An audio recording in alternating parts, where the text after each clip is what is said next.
QR code आजकल payment लेने और देने का बड़ा ही आसान तरीका बन गया है। बस फोन निकालिए, कोड को फोन के जरिए स्कैन कीजिए और पेमेंट हो गया। ना नोट गिनने का झंझट और ना ही सिक्कों की जरूरत। पेमेंट लेने वालों के लिए भी आसानी और पेमेंट देने वालों यानी कि करने वालों के लिए भी सुविधा। लेकिन इसी सुविधा को हैकर्स असुविधा में बदल रहे हैं। उन्होंने क्यूआर कोड को ठगी का नया हथियार बना लिया है। क्या है यह तरीका और कैसे आप इससे बच सकते हैं, इन्हीं मुद्दों पर करेंगे आज अपने खास मेहमानों के साथ चर्चा। लेकिन उससे पहले सबसे पहले यह रिपोर्ट देखिए, मामला समझिए, फिर लौटेंगे तो करेंगे चर्चा।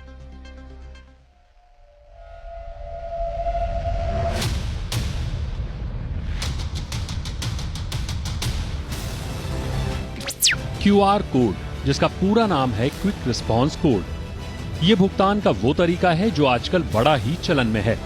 इसके जरिए जिसे भुगतान लेना होता है यानी दुकानदार, वो अपनी दुकान पर इसका स्टिकर चिपका देता है और जो भुगतान करता है यानी आप और हम, उसे बस इस कोड को अपने स्मार्टफोन के ऐप के जरिए स्कैन करना होता है। स्कैन कीजिए, रकम डालिए और भुगतान हो गया। न नोट गिनने की झंझट और ना ही सिक्कों की जरूरत। सब कुछ ऑनलाइन बड़ी आसानी से हो जाता है। लेकिन आपकी इस सुविधा को हैकर्स की नजर लग गई है।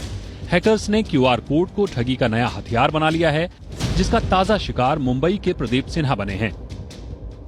प्रदीप ने अपनी सहयोगी नविता तेलंग को ऑनलाइन मार्केट प्लेस पर एक ऐड डालने को कहा। इस ऐड के जरिए प्रदीप 45,000 रुपए में 5 एसी बेचना चाहते थे। ऐड डालने के कुछ मिनटों बाद ही नविता को एक मोबाइल नंबर से कॉल आया। कॉल करने वाले ने मांगी गई रकम पर एसी खरीदने की इच्छा जाहिर की। कॉल करने वाले ने अपना नाम अनिल शर्मा बताया, जिसने भुगतान 20,000 और 25,000 की 2 किश्तों में करने की बात कही। नविता का भरोसा जीतने के लिए हैकर्स ने उनके खाते में 5 रुपए भी डाल दिए।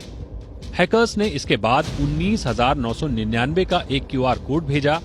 नविता ने जैसे ही इस कोड को स्कैन किया, प्रदीप के खाते से रकम कट गई। ठगी का एहसास होने के बाद प्रदीप ने जांच की तो हैकर का नाम और पता दोनों गलत निकले।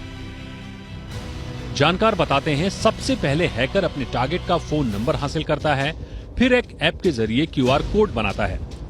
कोड बनाने के बाद हैकर इसे आपको एसएमएस या व्हाट्सएप जैसे सोशल नेटवर्किंग ऐप के जरिए भेज देता है। हैकर्स के भेजे इस लिंक में भारी भरकम रकम छिपी होती है। हैकर आपको ये भी भरोसा दिलाता है कि कोड के जरिए वो आपको भुगतान कर रहा है और भुगतान लेने के लिए बस उस कोड को स्कैन करना है। आप जैसे ही कोड को स्कैन करते हैं, आपको रकम मिलने की बजाय आपके खाते से पैसा कट जाता है।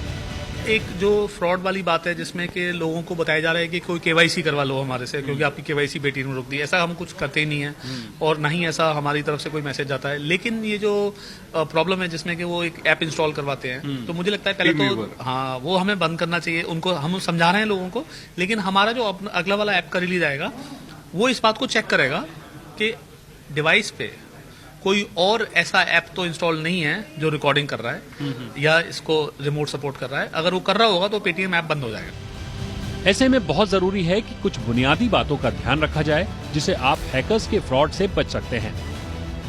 आपको ये समझना होगा कि क्यूआर कोड के जरिए भुगतान किया जाता है, लिया नहीं।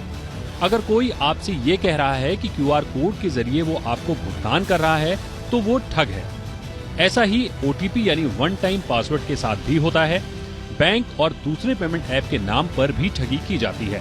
एक मोबाइल नंबर से आपको कॉल आता है और उस कॉल पर आपसे आपकी बैंकिंग जानकारी मांगी जाती है। यहाँ जो बात समझने वाली है वो ये कि बैंक कभी भी अपने ग्राहक को कॉल करने के लिए मोबाइल नंबर का इस्तेमाल नहीं करते हैं। बैंक का आधिकारिक प्रतिनिधि बैंक के लैंडलाइन नंबर से आपको कॉल करेगा और बैंक कभी भी आपसे फोन या ईमेल पर आपसे आपकी बैंकिंग जानकारी नहीं मांगते। ऐसे में जब जालसाज आपकी मेहनत की गाढ़ी कमाई पर हाथ साफ करने की फिराक में बैठे हों, तो सबसे ज्यादा जरूरी है कि आप सतर्क रहें। जितना ज्यादा हो सके उतना ज्यादा सतर्क रहें, क्योंकि आपकी सावधानी ही आपको हैकर्स के हाथों ठगे जाने से बचा सकती है। ब्यूरो रिपोर्ट, जी मीडिया।